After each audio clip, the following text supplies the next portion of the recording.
invitamos al doctor Pablo Santillán Roldán, que él nos va a impartir el tema de reanimación hemostática en hemorragia obstétrica. Invitamos al doctor para que pueda compartirnos todos esos temas, sin antes mencionar cuál es su currículum o toda la experiencia que puede tener. Él es médico anestesiólogo, es también médico graduado de la Universidad Central del Ecuador. Eh, Tiene un diploma en educación y simulación clínica vital, CARE Colombia. Es instructor de Simulación Center for Medical Simulation, INSAIMED Colombia. Diploma en ecografía crítica, Universidad de México, Toluca. Diploma en medicina crítica, Universidad Panamericana de México. Y también es instructor de Asociación Argentina de USG Crítica, ASARUC. Doctor Pablo Santillán, le invitamos para que nos pueda compartir todo lo relacionado a reanimación hemostática en hemorragia obstétrica. Doctor, adelante.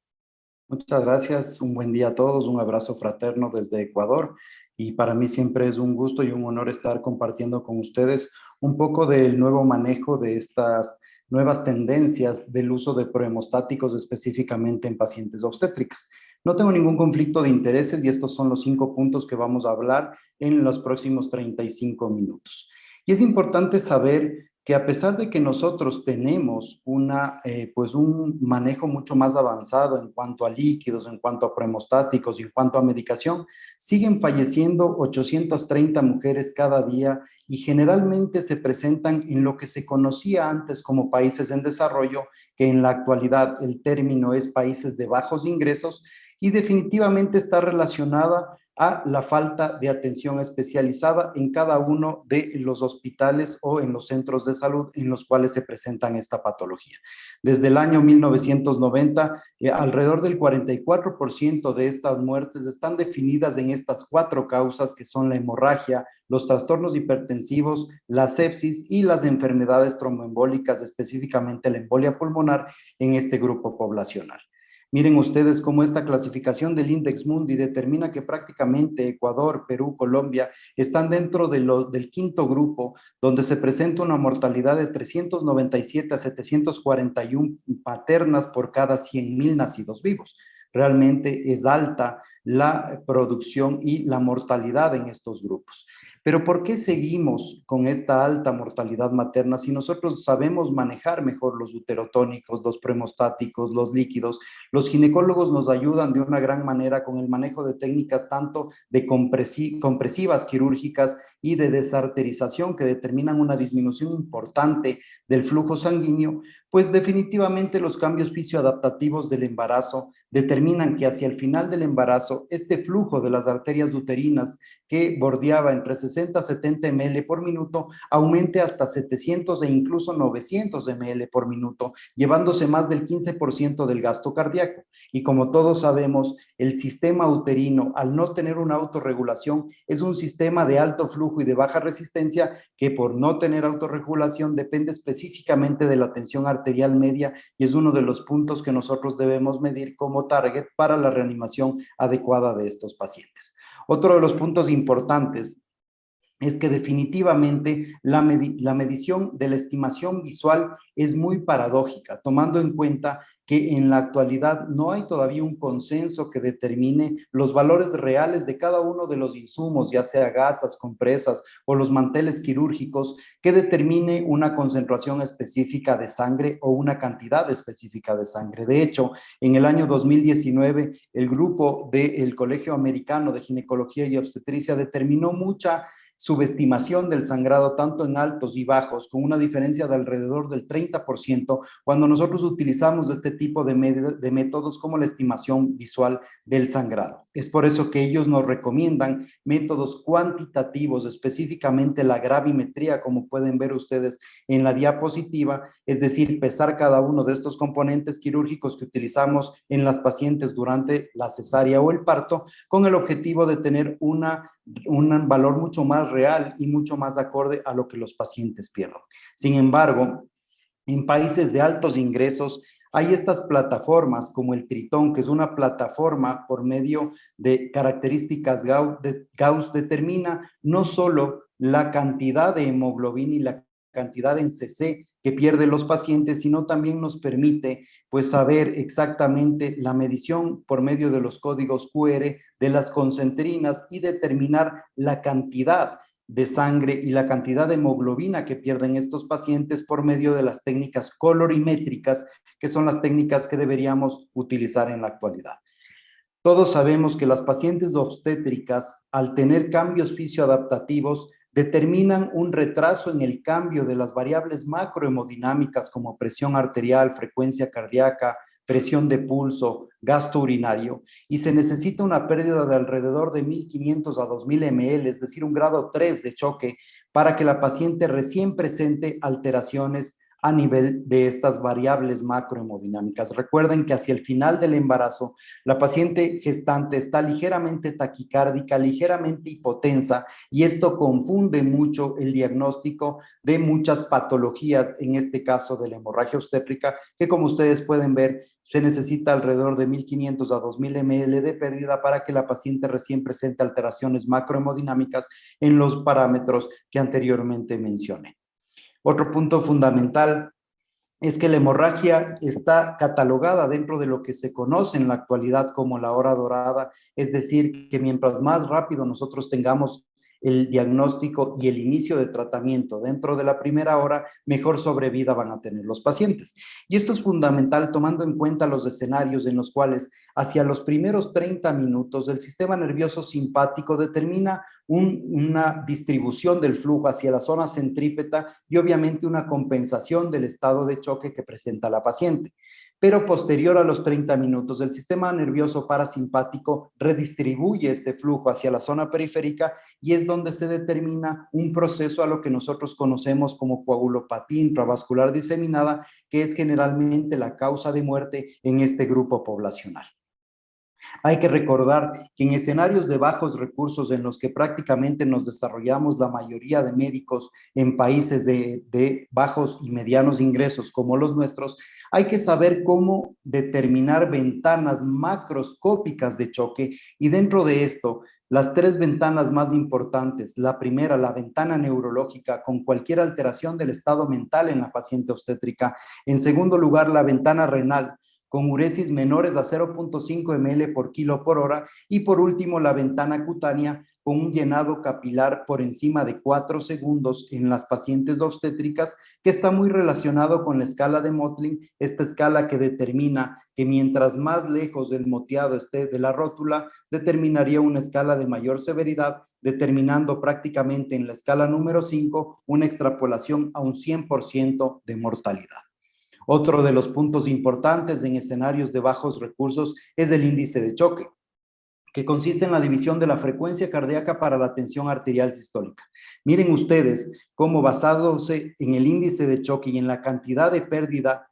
cuantitativa de la hemorragia, nosotros tenemos artículos que nos determinan cuál es el manejo inicial y cuáles son los parámetros que nosotros podríamos determinar para el manejo de estos pacientes. Van ustedes a determinar algunos índices de choque como el índice de choque modificado, que consiste en la división de la frecuencia cardíaca para la tensión arterial media con un corte de 1.3, es decir, todo lo que esté por encima de 1.3 determina que la paciente está más críticamente enferma, y tomando en cuenta que la tensión arterial media, como vimos anteriormente, es uno de los targets en la reanimación, tanto hemostática como en la reanimación posterior a una transfusión masiva, pues se determina el índice de choque modificado. También,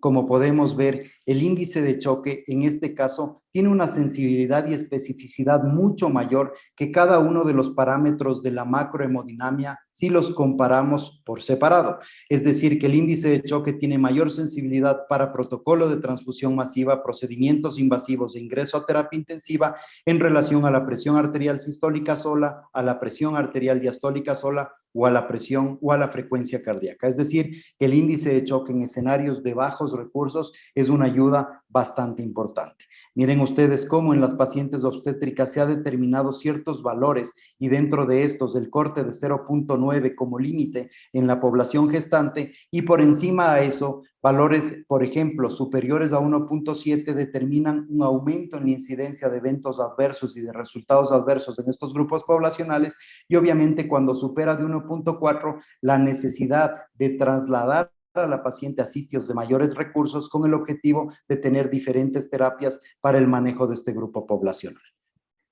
Tomando en cuenta que uno de los parámetros que primero se altera es la frecuencia respiratoria, van a leer también el índice de choque respiratorio, que consiste en el mismo índice de choque, es decir, la división de la frecuencia cardíaca para la tensión arterial sistólica, multiplicado por la frecuencia respiratoria dividido para 10. Todo lo que esté por encima de 1.7 determina que la paciente está muy crítica y más críticamente enferma. Miren ustedes que también, saliendo un poco de la macrohemodinámica y de los parámetros que podemos determinar en sitios de bajos recursos, la determinación de los marcadores que en la actualidad tienen mucha controversia, como el lactato, como marcador de hipoperfusión. En la actualidad se sabe que el lactato puede alterarse en varios tipos de patologías, y es por eso que no es un marcador específico de hipoperfusión, pero sí es un marcador de severidad. Miren ustedes cómo de por sí es un factor independiente para determinación de un protocolo de transfusión masiva con un odds ratio de 1.56. Si a esto nosotros le sumamos el índice de choque, la especificidad y el valor predictivo positivo es mucho mejor en comparación de que si nosotros utilizamos solamente lactato. Es decir, que nosotros debemos guiarnos por medio de una gasometría, por medio de gases arteriales, para determinar qué paciente puede beneficiarse o no de un protocolo de transfusión masiva. Otro de los puntos en escenarios de bajos recursos es la famosa regla de los 30. Cuando nosotros perdemos o cuando la paciente obstétrica pierde más del 30% del volumen y la paciente presenta una alteración en su frecuencia cardíaca con más de 30 latidos por minuto, una respiración con más de 30 respiraciones por minuto, una disminución de más de 30 milímetros de mercurio de la presión arterial sistólica y una uresis por debajo de 30 ml por hora, determina que la paciente es positiva en esta escala de la regla de los 30 y obviamente está mucho más críticamente enferma. Hay que recordar que los parámetros importantes, como los parámetros de las hojas alertas tempranas, que son extrapoladas ya a pacientes obstétricas y que deberíamos valorarlas en todos estos grupos poblacionales, determina por medio de estos 6 parámetros, ya sea con valoración colorimétrica o con valoración numérica, la activación de los equipos de respuesta inmediata y la determinación de otro tipo de estrategias en este grupo poblacional. Miren ustedes qué importante ha sido el manejo de estos parámetros que anteriormente vimos y cómo ya están dentro de la categorización de ciertos escenarios de hemorragia, en este caso de la paciente obstétrica, como la valoración, aparte de las variables macrohemodinámicas que vimos en la clasificación y en la tabla del shock del ATLS, valores como por ejemplo del índice de choque, valores como por ejemplo de los marcadores de hipoperfusión o severidad como el déficit de base y como el lactato, y marcadores como el fibrinógeno, que definitivamente en la actualidad es uno de los parámetros que determina con una sensibilidad y especificidad del 100% que la paciente va a tener riesgo de hemorragia obstétrica mayor. Cuando los valores del fibrinógeno están por debajo de 200 miligramos sobre decilitro o 2 gramos por litro, se extrapola a una curva de sensibilidad y especificidad del 100% de hemorragia obstétrica mayor. Es decir, que en la actualidad deberíamos intentar realizar fibrinógeno por técnicas Klaus o por técnicas viscoelásticas, como vamos a ver posteriormente, para determinar el valor y la probabilidad de que la paciente sangre y de que la paciente tenga alguna hemorragia. Muchos gasómetros no tienen la posibilidad de medir el lactato como marcador de severidad en este tipo de pacientes, y en su reemplazo muchas guías y muchas escuelas han determinado como al déficit de base o al exceso de base como un parámetro de hipoperfusión con corte de -6, es decir que todo lo que esté por encima de -6, -7, -8, -9 determina que tenemos un paciente mucho más críticamente enfermo. Se han intentado desarrollar varias escalas, y esta escala quirúrgica de Apgar, no de valoración del Apgar neonatal, sino de valoración de la cuantificación sanguínea, basado específicamente en la cantidad de sangre que pierde la paciente, la presión arterial media más baja y la frecuencia cardíaca más baja durante el procedimiento quirúrgico, determina que cuando el paciente tiene menos de 6 puntos está mucho más críticamente enfermo, y obviamente determinaría una valoración mucho más avanzada específicamente por el equipo de terapia intensiva. ¿Cómo iniciamos el manejo de estos pacientes? Pues con dos mnemotecnias. La mnemotecnia OBM, que significa oxígeno, vías, monitorización, y la mnemotecnia del 10, 14, 14, 16. Oxígeno a 10 litros por minuto con la FiO2 más alta, dos vías de grueso calibre, de preferencia 14, por encima del diafragma, tomando en cuenta el fenómeno de compresión aorto-cava o fenómeno de compresión de Poseiro, que determinaría que el flujo y los medicamentos que nosotros ocupemos cuando los utilizamos vías por encima del diafragma tengan un acceso más rápido al compartimiento central, y la monitorización inicial básica con presión arterial, frecuencia cardíaca, temperatura, que es fundamental, y obviamente valorando la ventana renal, la colocación de un catéter vesical número 16. Es decir, que con OBM y con 10, 14, 14, 16, nosotros podríamos determinar el manejo de estas pacientes inicial. Y miren ustedes cómo este trabajo súper interesante de la doctora María Fernanda Escobar de Cali, Colombia, determinó que esto que nosotros conocíamos como cirugía de control de daños se ha extrapolado a lo que en la actualidad se conoce como la reanimación de control de daños, con un trabajo multidisciplinario dentro de los cuales emergenciólogos, intensivistas, anestesiólogos, ginecólogos cumplen un papel fundamental. Y basado específicamente en las 4 principales causas o en las 4T que todos conocemos, tono, tejido, trauma y trombina, y marcadores de hipoperfusión y severidad como el exceso de base con corte de -6 y el lactato con corte de 2, nosotros activamos el equipo de respuesta inmediata, dentro de los cuales nosotros deberíamos intentar valorar y determinar 3 puntos fundamentalmente. El primero es el uso de un patrón restrictivo de líquidos, como vamos a ver posteriormente. El segundo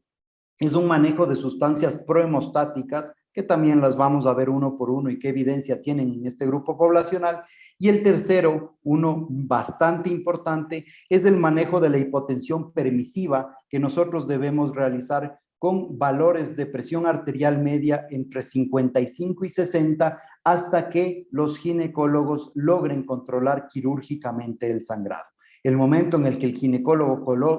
pues determina o resuelve quirúrgicamente el sangrado, nosotros hacemos una valoración un poco más alta de la presión arterial media con cortes de 65 milímetros de mercurio, aunque en la actualidad este valor nos recomiendan las guías y la gente que maneja hemodinamia, la individualización y dependiendo del sitio donde se encuentre la paciente, tomando en cuenta las alteraciones genéticas y las alteraciones regionales que pueden presentar estos valores.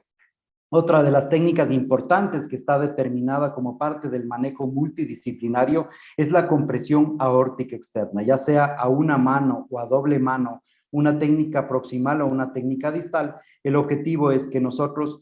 hagamos una compresión a nivel aórtica 2 centímetros a la izquierda de la cicatriz umbilical, 1 centímetro hacia abajo, palpemos el pulso femoral y el derecho, y el momento en el que deja de sentirse el pulso femoral derecho es el momento en el que nosotros tenemos una compresión aórtica externa efectiva. ¿Cuánto tiempo podemos mantenerla? Pues las guías y la evidencia habla de utilizar hasta 90 minutos, tiempo en el cual los ginecólogos deberían intentar controlar el sangrado en este grupo poblacional. Los trajes de anti-shock no neumático nos ayudan también en escenarios de bajos recursos a ganar un poco de tiempo para trasladar a las pacientes hacia sitios de mayores recursos, y el objetivo de esta es no solo determinar una autotransfusión por medio de la compresión de sus 3 primeras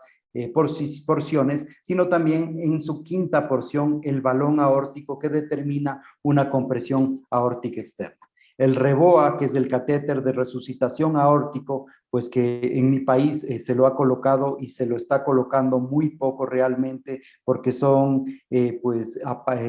equipos e insumos extremadamente caros. Sin embargo, la colocación de estos catéteres a nivel de la 2ª o 3ª porción de la aorta determinan un aumento de la probabilidad de que nosotros compensemos mucho más rápido a los pacientes, determinando una disminución del flujo sanguíneo en estos grupos poblacionales a nivel de la zona pélvica y a nivel uterino. Este es el consenso, uno de los consensos más importantes en el manejo de hemorragia obstétrica, el consenso NATA, que determina 50 recomendaciones con evidencia, y dentro de esto, en la recomendación 45 con una evidencia 2C y en la recomendación 47 con una evidencia 2B, determina el uso de la maniobra de compresión aórtica externa y el uso del traje anti-shock no neumático. Sin embargo, uno de los puntos importantes que quiero dejarles es que a mi criterio ya no deberían ser 4 T's las que se maneje en las pacientes con hemorragia obstétrica, sino 6 T's, dentro de las cuales la quinta T, el tiempo, cumple un papel fundamental en el manejo y en la reversión de lo que podría llegar a ser la coagulopatía intravascular diseminada, y la temperatura como target del manejo de la reanimación, que posteriormente vamos a ver cómo puede afectar a la reanimación en general. Y como les decía anteriormente, todos conocemos la famosa triada de la muerte, dentro de los cuales la hipotermia y la acidosis conlleva a la tan temida coagulopatía intravascular diseminada, que es la causa principal por las cuales fallecen las pacientes obstétricas. Pero si nosotros determinamos cada uno de las variantes, es decir, la hipotermia y la acidosis, sabemos que con temperaturas por debajo de 34 grados centígrados hay una inactivación del 30% de los factores de coagulación y de un 25% de la agregación plaquetaria. Y si es que esta temperatura es menor de 32 grados centígrados, se extrapola una mortalidad de más del 90% en las pacientes obstétricas sometidas a cirugías que superen más de las 3 horas. Es decir, que las pacientes que tengan una exposición peritoneal por encima de las 3 horas, se extrapola una temperatura posterior a estas 3 horas de menos de 32 grados, y esto extrapola a una mortalidad del 90%. Es por eso que nosotros debemos determinar como parte fundamental y como un pilar dentro de los signos vitales y de la valoración de los signos vitales, la temperatura, tomando en cuenta la afectación que puede tener esta a nivel tanto de la coagulación como de otros parámetros. Si a esto le juntamos un pH por debajo de 7.3, hay una inactivación específicamente del fibrinógeno de alrededor del 80%, y obviamente al no tener fibrinógeno y al no tener plaquetas y al inactivarse los factores de la coagulación, obviamente determinaríamos una perpetuación del sangrado de este grupo poblacional, y por lo tanto llevaríamos a lo que conocemos como la coagulopatía intravascular diseminada. Dentro de esto, los líquidos cumplen un papel fundamental en el manejo inicial de las pacientes obstétricas en estado de choque. Sin embargo, la mayoría de evidencia en la actualidad habla de que solo el 50% de pacientes críticamente enfermos son respondedores. Y esto es extrapolado a las pacientes obstétricas también, las cuales solo un 50% responden a fluidos posterior al manejo inicial. De hecho, hay un estudio súper interesante que es del estudio Tempo H1, que determina que cuando nosotros utilizamos más de 4 litros de cristaloides y de líquidos en este grupo poblacional, se determina un aumento importante en la mortalidad. Es por eso que esta guía habla de utilizar no más de 2.000 a 3.000 ml de cristaloides balanceados, y ya vamos a ver por qué, y posterior a eso utilizar pruebas dinámicas de respuesta a fluido, dentro de las cuales la elevación pasiva de piernas determina con mayor evidencia, mayor sensibilidad y especificidad una respuesta adecuada y una determinación de qué pacientes responden o no a fluidos. Podemos utilizar una elevación pasiva de piernas, podemos utilizar un reto de bolo de líquidos o de microbolo de líquidos que se está utilizando y se está hablando mucho en la actualidad, tomando en cuenta que nosotros necesitamos solamente 4 ml por kilo de líquidos para determinar un aumento del retorno venoso y un aumento obviamente del volumen sistólico y del gasto cardíaco. De hecho, se hizo un estudio de comparación con 1 ml, 2 ml, 3 ml y 4 ml de líquido, y se determinó que la dosis estándar 50 es 2.1 ml por kilo y que la dosis estándar 95 es 4.3 ml por kilo para determinar un aumento del retorno venoso. Y es por eso que en la actualidad estos bolos que utilizábamos entre 250 a 500 ml se ha reducido a reto de microbolos de líquidos, individualizándolos a 4 ml por kilo, dependiendo del peso de la paciente. Obviamente esto extrapolado o basado en las variables dinámicas de respuesta a fluido, dentro de las cuales la variabilidad de volumen sistólico, la variabilidad de presión de pulso y el índice de variabilidad pletismográfico, que está ganando mucho terreno como evidencia en el manejo de las pacientes obstétricas conjuntamente con el índice de perfusión, determinan qué paciente va a responder o no a fluidos. Y dentro de las terapias de los pacientes críticamente enfermos, hay 3 puntos fundamentales que hay que recalcar. Y definitivamente los cristaloides balanceados son los líquidos que debemos manejar inicialmente en este grupo poblacional. Se habla de que tanto los coloides sintéticos y las gelatinas y los hidroxietilalmidones determinan un aumento de la mortalidad en estos grupos poblacionales, aunque hay mucha controversia en esto. Y específicamente en la paciente obstétrica sí tiene 2 puntos importantes en los cuales se recomienda no utilizarlos. El primero es que, como todos sabemos, y los cambios fisioadaptativos del embarazo determinan que es una paciente en un estado proinflamatorio crónico con una endoteliopatía crónica que determina una mayor lesión del glicocálix. Todos los estudios determinan que los coloides y los almidones aumentan esta degradación del glicocálix, y esto se ha determinado por medio de la valoración del Sindencan 1 en orina, en los cuales en los pacientes que fueron reanimados con coloides y con hidroxietilalmidón tenían una valoración un poco más alta en relación de los pacientes que fueron utilizados cristaloides balanceados, específicamente lactato Ringer o solución Karman. Y tercero, segundo, uno de los puntos fundamentales es que la valoración del fibrinógeno nos da falsos positivos cuando nosotros utilizamos sustancias como los coloides y el hidroxietilalmidón. Y por último, basados en esto, las estrategias restrictivas de manejo de fluido por lo que vimos anteriormente.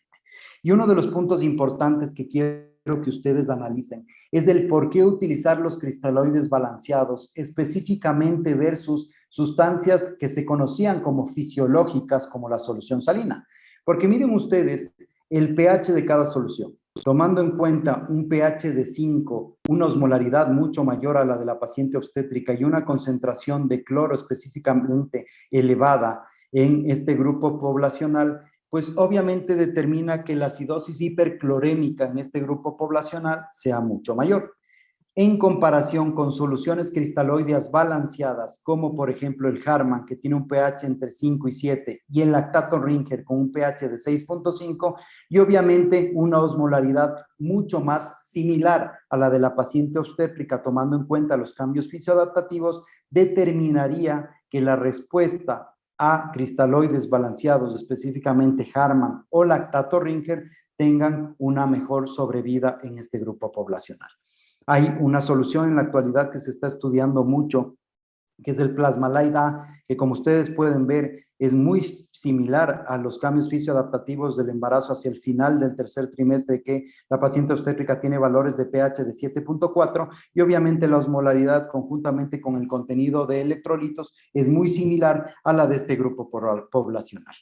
Miren ustedes que hay varios estudios que intentaron determinar si hay una mayor incidencia de acidosis hiperclorémica cuando nosotros utilizamos solución salina versus lactato Ringer, y definitivamente sí. El lactato Ringer tiene un mejor resultado y una menor incidencia de acidosis hiperclorémica. Otro de los puntos fundamentales en el manejo de la hemorragia es esta pirámide, que es la pirámide de Klaus, que nos determina el uso escalonado de sustancias prohemostáticas, dentro de las cuales, como todos sabemos, el manejo inicial en pacientes que tienen una hemorragia por encima de 1000 ml de un antifibrinolítico como el ácido tranexámico es fundamental. Posterior a eso pasamos al uso de crioprecipitados o fibrinógeno liofilizado, plasma fresco congelado o concentrado de complejo protrombínico, plaquetas o desmopresina, que hay mucha controversia en la actualidad, y terminando con el uso del factor 7 activado recombinante con la compensación de 3 parámetros que vamos a ver posteriormente. Todos leímos el estudio Woman Trial, que fue un estudio,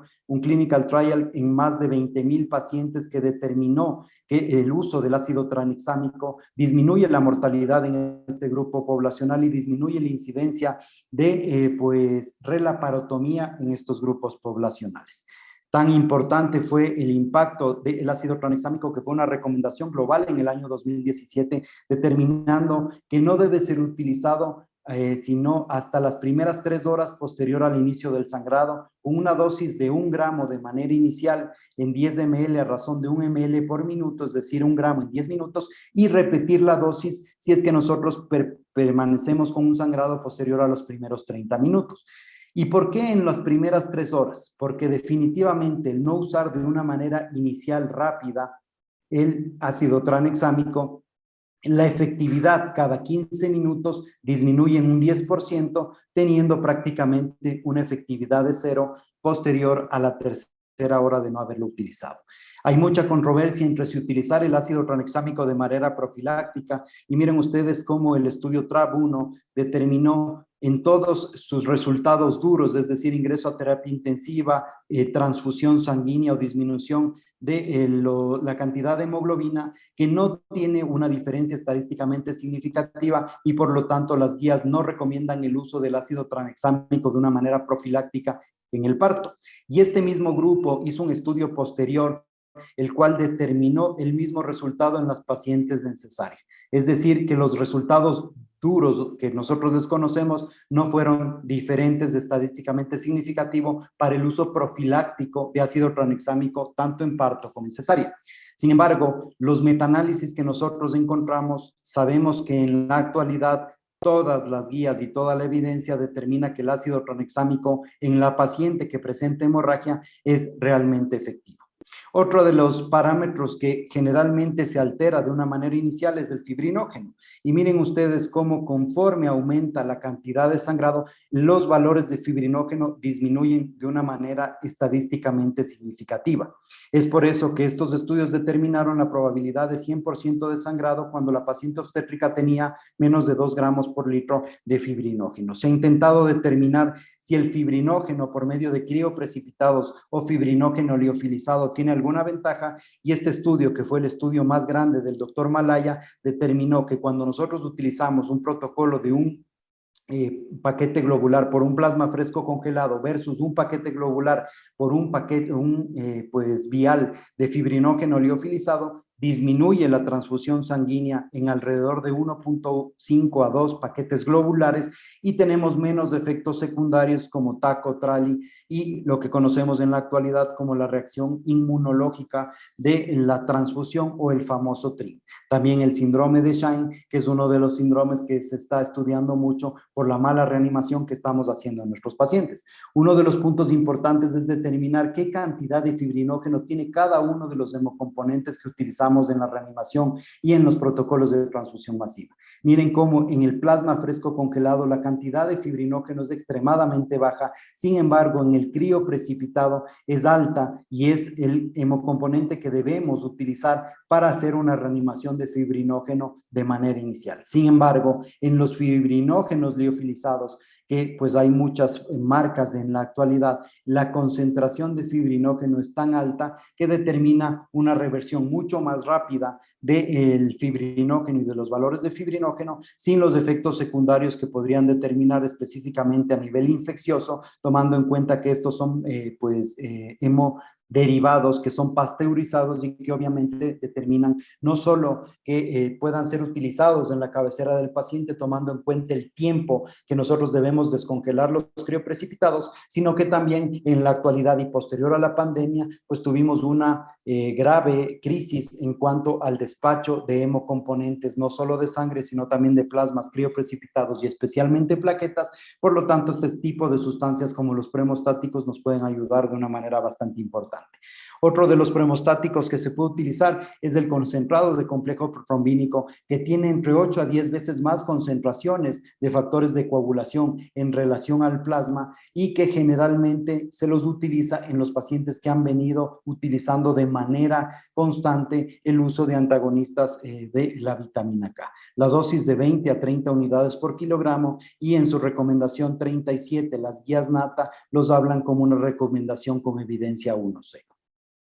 Por la dificultad del uso de las plaquetas y de conseguir plaquetas a nivel mundial, pues muchas guías, y esta específicamente del grupo mexicano del doctor Jorge Arturo Nava, determinó lo que se conoce como el refrigerador de la hemostasia, dentro de los cuales la desmopresina, una dosis de 0.3 microgramos por kilo, no solo que activa el factor de von Willebrand, sino que también en teoría activa las plaquetas, y en el caso de no tenerlas, algunas guías hablan de utilizarlas. La controvertida y el controvertido uso del factor 7 activado recombinante. Hay muchos estudios controlados que determinan un aumento de la probabilidad de trombosis, específicamente de origen arterial, y como todos sabemos, del estado hipercoagulable de las pacientes obstétricas determina una mayor incidencia de este tipo de eventos. Sin embargo, uno de los puntos importantes es que nosotros, para utilizar el factor 7 recombinante a una dosis de 90 microgramos por kilo, debemos hacer una corrección de estos 4 parámetros anteriores. Debemos tener un pH por encima de 7.3, una temperatura por encima de 35 grados centígrados, un calcio iónico por encima de 1.1 y un fibrinógeno por encima de 2 gramos por litro. Si nosotros tenemos una compensación de estos 4 parámetros, las guías NATA en su consenso determinan como recomendación 38 con una evidencia 12, que en el caso de que todos los anteriores promostáticos no hagan ningún efecto, deberíamos utilizar factor activado 7 recombinante. Lo importante es que en la actualidad las guías hablan de utilizar estas pruebas viscoelásticas como la tromboelastografía o la tromboelastometría rotacional, dentro de las cuales su último producto, el Roten Sigma, determina en 5 a 10 minutos ya una valoración adecuada de cómo está el estado de la coagulación de los pacientes, basados específicamente en el tiempo de formación del coágulo, en el ángulo alfa, y en el tiempo de coagulación, la amplitud máxima y la amplitud y la fijación máxima del coágulo, y el tiempo de lisis. Esto nos determinaría que, basado en los resultados que nosotros tengamos, una alteración en el tiempo de la coagulación, de factores de coagulación, en el tiempo de formación del coágulo, de fibrinógeno y de plaquetas, conjuntamente con la firmeza máxima del coágulo, y en el caso de que la lisis a los 30 minutos esté disminuida, el uso específicamente de sustancias antifibrinolíticas. Se han intentado realizar varias mnemotecnias para facilitarnos el manejo de estas pruebas viscoelásticas, y miren ustedes cómo en la paciente obstétrica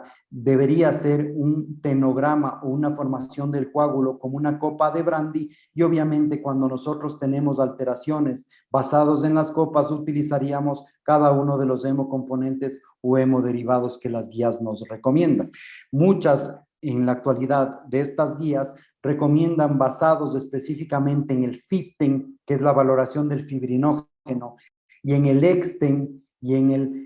el INTEN, es decir, lo que conocíamos como vía intrínseca y vía extrínseca de lo que en la actualidad se llama fases celulares de la coagulación. Basados en los valores de cada uno de estos, las recomendaciones del uso de fibrinógeno, plaquetas, plasma fresco congelado o concentrado del complejo protrombínico, y el factor 7 activado recombinante. En cuanto a los hemoderivados, pues todos leímos el estudio ProPR, el cual determinó que, si bien no hubo una diferencia estadísticamente significativa cuando nosotros utilizamos un protocolo 111 o 112 a los 90 días, en cuanto a los 30 y 90 días en cuanto a la mortalidad, lo que sí vimos es que con el protocolo 111 nosotros en las primeras 24 horas teníamos un mejor resultado en cuanto a la hemostasia, y obviamente una mejor sobrevida de los pacientes, tomando en cuenta que más del 80% de pacientes obstétricas fallecen en las primeras 24 horas, pues la mayoría de guías en países de bajos recursos determina el uso del protocolo 111.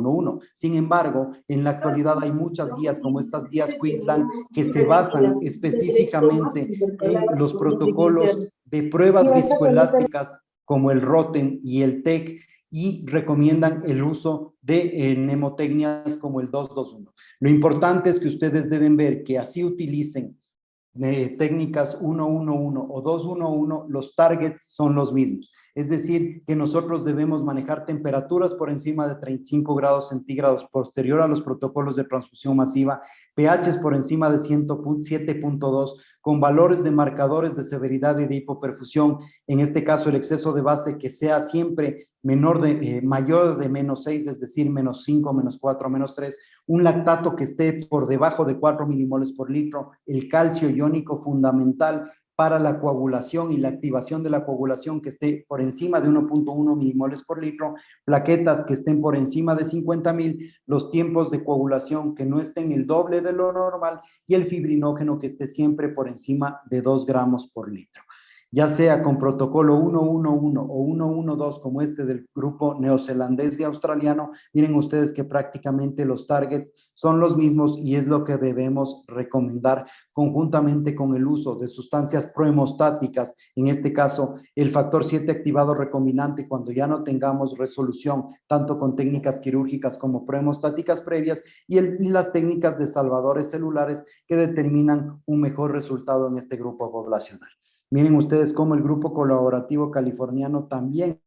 habla del protocolo 211, pero basado específicamente en pruebas viscoelásticas, las cuales determinan una mejor recuperación de los pacientes, determinando un manejo hemodinámico basado en objetivos. Uno de los puntos importantes que quiero que ustedes vean es cómo influye la reanimación que nosotros hagamos específicamente en el endotelio y específicamente en el glicocálix. Cuando nosotros manejamos protocolos de reanimación 111, este glicocálix, que son estas estructuras como pelitos que tenemos a nivel del endotelio, determina que esto no permitiría una mayor permeabilidad vascular. Y miren ustedes cómo estos mismos pacientes, cuando tienen una cantidad de hematocrito diferente, pero un nivel plaquetario pues similar, versus un nivel plaquetario menor en estas técnicas de microscopía electrónica, determina que los pacientes tengan una disminución importante específicamente de los procesos que determinan la coagulación y es por lo tanto que los patrones restrictivos con presiones arteriales medias permisivas entre 55 a 60, la guía nos determina como recomendación para evitar que estos coágulos que estén friables destallen o sean barridos por la cantidad de líquido que nosotros utilizamos para intentar mantener presiones arteriales medias por encima de 65 milímetros de mercurio. Tomando en cuenta esto y tomando en cuenta que el embarazo es un estado hipercoagulante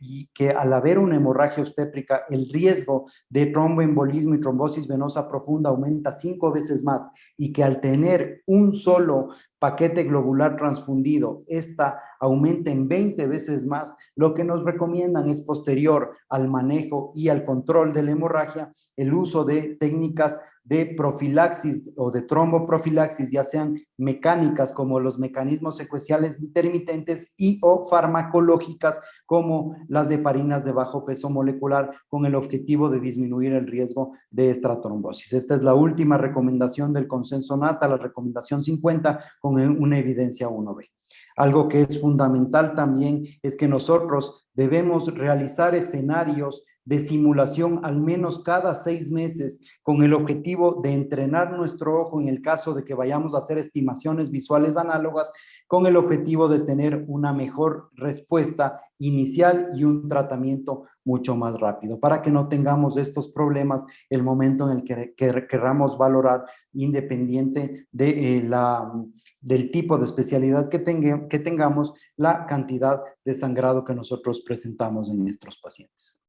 Como conclusiones, pues en primer lugar, básico, un diagnóstico temprano para tener un tratamiento inicial temprano, valorar la microcirculación con marcadores de severidad y de hipoperfusión como el lactato, como el exceso de base, como el delta de CO2 por medio de 2 gasometrías, una arterial y una venosa, valorar la diferencia del CO2 que no debe ser mayor de 6 y que es un criterio de hipoperfusión, la reanimación específicamente basado en objetivos por medio de sustancias de líquidos, específicamente cristaloides balanceados, lactato Ringer, a temperaturas que no sean menores de 36 grados centígrados, conjuntamente con el uso de sustancias prohemostáticas como el ácido tranexámico, el fibrinógeno liofilizado, el concentrado de complejo protrombínico, la desmopresina y el factor 7 activado recombinante, con toda la controversia que existe específicamente en este último medicamento, el protocolo de transfusión 111, si no tenemos pruebas viscoelásticas para determinar un manejo basado en objetivos, y el control estricto de la temperatura que determina un mejor resultado en este grupo poblacional. Les dejo mi mail, les dejo mi teléfono, cualquier información que necesiten o cualquier artículo que les interese, con mucho gusto por estas dos vías se los puedo compartir. Muchas gracias por su atención y quedo atento a sus preguntas.